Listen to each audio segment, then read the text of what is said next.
Item ಯಾವುದೇ ಇರಲಿ try ಮಾಡಿ ಆಚಿ ಚಿಕನ್ ಮಸಾಲಾ. ಆಚಿ ಚಿಕನ್ ಮಸಾಲಾ ಬಿಡದಿ ನಿನ್ನೆ ಅಷ್ಟೆಲ್ಲ ಹೋರಾಟ ಆಯ್ತು. ನೆಕ್ಸ್ಟ್ ನಿಮ್ಮ ಬಿಜೆಪಿ ಸ್ಟ್ಯಾಂಡ್ ಏನು ಸರ್? ಈಗ ಬಿಡದಿ ವಿಷಯದಲ್ಲಿ ಹೋರಾಟ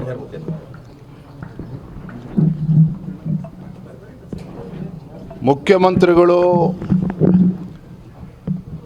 ರೈತರ ಮೇಲೆ ಕೇಸನ್ನು ದಾಖಲು ಮಾಡಿ ಅವ್ರನ್ನ ಬೆದರಿಸಿ ಹೆದರಿಸಿ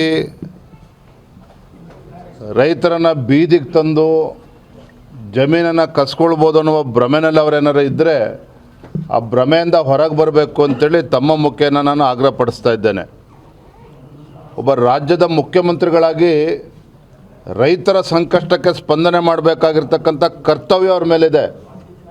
ಈ ರೀತಿ ದಬ್ಬಾಳಿಕೆ ಮಾಡೋದಕ್ಕಲ್ಲ ನೀವು ರಾಜ್ಯದ ಮುಖ್ಯಮಂತ್ರಿಗಳಾಗಿರುವಂಥದ್ದು. ಹಾಗಾಗಿ ಈಗಲೂ ಕೂಡ ಕಾಲ ಮಿಂಚಿಲ್ಲ, ಜನ ಬೀದಿಗಿಳಿದಾಗಿದೆ. ಇವತ್ತು ಬಿಡದಿ ವಿಚಾರದಲ್ಲಿ ಟೌನ್ಶಿಪ್ ಬಗ್ಗೆ ತಲೆ ಕೆಡಿಸ್ಕೊಳ್ದೇನೆ ಉತ್ತರ ಕರ್ನಾಟಕದ ಅಭಿವೃದ್ಧಿ ಬಗ್ಗೆ ತಲೆ ಕೆಡಿಸ್ಕೊಳ್ಳಿ. ಇಲ್ಲಿ ಬಂದು ಫೋಟೋ ಹೊಡೆಸ್ಕೊಂಡು ಲಿಂಗು ಕೈಲಿಡ್ಕೊಂಡು ಶಿವಪೂಜೆ ಮಾಡಿ ಇವೆಲ್ಲ ಕಪಟ ನಾಟಕವನ್ನು ಬದಿಗಿಟ್ಟು ಕಲ್ಯಾಣ ಕರ್ನಾಟಕ ಆಗಲಿ ಕಿತ್ತೂರು ಕರ್ನಾಟಕದ ಬಗ್ಗೆ ತಲೆ ಕೆಡಿಸ್ಕೊಳ್ಳಿ, ರೈತರ ಬಗ್ಗೆ ತಲೆ ಕೆಡಿಸ್ಕೊಳ್ಳಿ.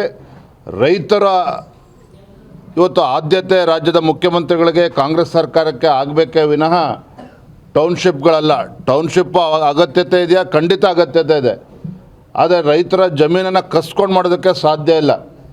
ನಿಜವಾಗ್ಲೂ ಕೂಡ ನೀವು ಅಭಿವೃದ್ಧಿಯ ಬಗ್ಗೆ ಕಾಳಜಿನೇ ಆಗಿದ್ದರೆ ಬೆಂಗಳೂರು ಅಭಿವೃದ್ಧಿ ಆದರೆ ಇಡೀ ರಾಜ್ಯದ ಅಭಿವೃದ್ಧಿಯನ್ನು ಭ್ರಮೆಯಲ್ಲಿ ಇವತ್ತು ಕಾಂಗ್ರೆಸ್ ಸರ್ಕಾರ ಏನಿದೆ ಅದರಿಂದ ಹೊರಗೆ ಬಂದು ಉತ್ತರ ಕರ್ನಾಟಕದಲ್ಲಿ ಯಾವ ರೀತಿ ಅಭಿವೃದ್ಧಿ ಪಡಿಸಬೇಕು ಅದ್ರ ಕಡೆ ಗಮನ ಹರಿಸಲಿ. ಸರ್ ಪಟ್ಟು ಹಿಡ್ಕೊಂಡು ಕೂತಿದೆ ಸರ್ಕಾರ ಅಂತ 80% ರೈತರು ಒಪ್ಪಿಗೆ ಇದೆ ಅಂತ ಹೇಳ್ತಾರೆ ಸಿಎಂ.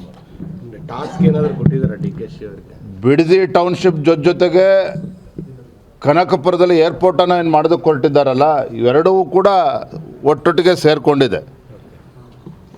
ಮತ್ತು DK ಶಿವಕುಮಾರ್ ಅವರು 100 ಎಕರೆ ಅಲ್ಲ 1000 ಎಕರೆ ಜಮೀನನ್ನು ಅಲ್ಲಿ ಇದೆ ಅನ್ನೋ ಚರ್ಚೆಗಳು ಕೂಡ ಅಲ್ಲಿ ಜನಸಾಮಾನ್ಯರು ಅವತ್ತು ಮಾತನಾಡ್ತಾ ಇದ್ದಾರೆ. ನಾನು ಅದಕ್ಕೆ ಅವತ್ತಿಂದ ಕೂಡ ಹೇಳ್ತಾ ಇರುವಂಥದ್ದು, ರಾಜ್ಯದ ಮುಖ್ಯಮಂತ್ರಿಗಳಿಗೆ ರೈತರ ಬಗ್ಗೆ ಆಸಕ್ತಿ ಇರಬೇಕೇ ವಿನಃ ರಿಯಲ್ ಎಸ್ಟೇಟ್ ಬಗ್ಗೆ ಅಲ್ಲ. ರಿಯಲ್ ಎಸ್ಟೇಟ್ ಬಗ್ಗೆ ಮರೆತು ರೈತರ ಬಗ್ಗೆ ಆಲೋಚನೆ ಮಾಡಿದ್ರೆ ಬಹುಶಃ ಇವತ್ತು ಬಿಡದಿನಲ್ಲಿ ರೈತರು ಬೀದಿಗಿಳಿದು ಹೋರಾಟ ಮಾಡುವಂಥ ಪರಿಸ್ಥಿತಿ ನಿರ್ಮಾಣ ಆಗ್ತಾ ಇರಲಿಲ್ಲ. ರಾಜ್ಯದ ವಿರೋಧಿ ಅಲ್ಲ, ಅವರ ವಿರೋಧಿಗೋಸ್ಕರ. ಖಂಡಿತ ರೀ, ನಿಮ್ಗೇನೂ ಅನುಮಾನ ಬೇಡ ಅಂದೆ. ಮುಖ್ಯಮಂತ್ರಿಗಳ ಆದ್ಯತೆ ಏನು ಅಂತೇಳಿ ಇದರಲ್ಲೇ ಗೊತ್ತಾಗ್ತದೆ. ಮುಖ್ಯಮಂತ್ರಿಯಾಗಿ ಅಧಿಕಾರ ಸ್ವೀಕಾರ ಮಾಡ್ಕೊಳ್ತಿದ್ದಂಗೆ ಬಿಡದಿ ಟೌನ್ಶಿಪ್ ನೆನಪಾಗ್ತದೆ. ಮುಖ್ಯಮಂತ್ರಿಗಳಾಗಿ ಅಧಿಕಾರ ಸ್ವೀಕಾರ ಮಾಡ್ಕೊಳ್ತಿದ್ದಂಗೆ ಕನಕಪುರದಲ್ಲಿ ಏರ್ಪೋರ್ಟ್ ಬಗ್ಗೆ ತಲೆ ಕೆಡಿಸ್ಕೊಂಡಿದ್ದಾರೆ. ನಾನು ಇದ್ರ ಬಗ್ಗೆ ಮುಖ್ಯಮಂತ್ರಿಗಳ ಪತ್ರವನ್ನು ಕೂಡ ಬರೆಯೋನಿದ್ದೇನೆ. ಇವತ್ತು ನಿಜವಾಗ್ಲೂ ಕೂಡ ಏರ್ಪೋರ್ಟ್ ಆಗಬೇಕಾದ್ರೆ ಬೆಂಗಳೂರು ಮತ್ತು ತುಮಕೂರು ಆಜುಬಾಜಿನಲ್ಲಿ ಆಗಬೇಕಾಗ್ತದೆ. ಉತ್ತರ ಕರ್ನಾಟಕಕ್ಕೂ ಕೂಡ ಇದರಿಂದ ಲಾಭ ಆಗ್ತದೆ. ಸೊ ಏರ್ಪೋರ್ಟಲ್ಲಿ ಶಿಫ್ಟ್ ಆದರೆ ಆಟೋಮೆಟಿಕ್ಕಾಗಿ ಬಿಡದಿ ಬಗ್ಗೆನೂ ಕೂಡ ಅವ್ರ ಆಸಕ್ತಿ ಕಡಿಮೆ ಆಗ್ತದೆ ಮುಖ್ಯಮಂತ್ರಿಗಳಿಗೆ. ಪತ್ರ ಕೂಡ ಬರೆದಿರು DK ಶಿವಕುಮಾರ್ ಅವರು ಮಧ್ಯಸ್ಥಿಕೆ ವಹಿಸಿ ಅಂತ. ಸೊ ತಾವೇನಾದರೂ ಕೇಂದ್ರ ನಾಯಕರಿಗೆ ಯಾವುದ್ರ ಬಗ್ಗೆ ಮಧ್ಯಸ್ಥಿಕೆ ವಹಿಸಬೇಕು? ಮುಖ್ಯಮಂತ್ರಿಗಳು ಮೊದಲು ಅವರ ಆದ್ಯತೆಯನ್ನು ಸ್ಪಷ್ಟಪಡಿಸಬೇಕು. ಅವರ ಆದ್ಯತೆ ರಿಯಲ್ ಎಸ್ಟೇಟು ರೈತರು ಅನ್ನೋದ್ರ ಬಗ್ಗೆ ಸ್ಪಷ್ಟತೆ ಪಡಿಸಿದ ಮೇಲೆ ಕೇಂದ್ರದವರು ಇದರಲ್ಲಿ ಬರಬೇಕೋ ಬೇಡ ಅವ್ರು ತೀರ್ಮಾನ ಮಾಡ್ತಾರೆ. ನೀವೇ ರಾಜ್ಯದ ಮುಖ್ಯಮಂತ್ರಿಗಳು ನೋಡಿ. ಇವತ್ತು ಟೌನ್ಶಿಪ್ ಆಗಬೇಕು, ಅದರಲ್ಲಿ ಬೆಂಗಳೂರು ಅಭಿವೃದ್ಧಿ ಆಗಬೇಕು, ಯುವಕರಿಗೆ ಉದ್ಯೋಗ ಸೃಷ್ಟಿ ಆಗಬೇಕು, ಇದು ಯಾವುದನ್ನು ಕೂಡ ಅಲ್ಲೆಗಳಿತಾ ಇಲ್ಲ. But not at the cost of the farmers.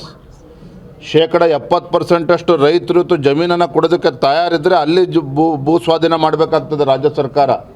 ಈ ರೀತಿ ದಬ್ಬಾಳಿಕೆ ಮಾಡಿಕೊಂಡು ಗುಂಡಾಗರ್ದೆ ಮಾಡಿಕೊಂಡು ಗುಂಡಾಗಳನ್ನು ಬಿಟ್ಟು ರೈತರನ್ನ ಬೆದರಿಸಿ ಈ ರೀತಿ ಮಾಡೋದಕ್ಕೆ ಸಾಧ್ಯ ಇಲ್ಲ. ಎಚ್ಚೆತ್ತುಕೊಳ್ಬೇಕು ರಾಜ್ಯದ ಮುಖ್ಯಮಂತ್ರಿಗಳು. ಬಿಜೆಪಿ ಏನು ಹೋರಾಟ ತಗೊಳ್ತಾರೆ ಈ ವಿಚಾರದಲ್ಲಿ?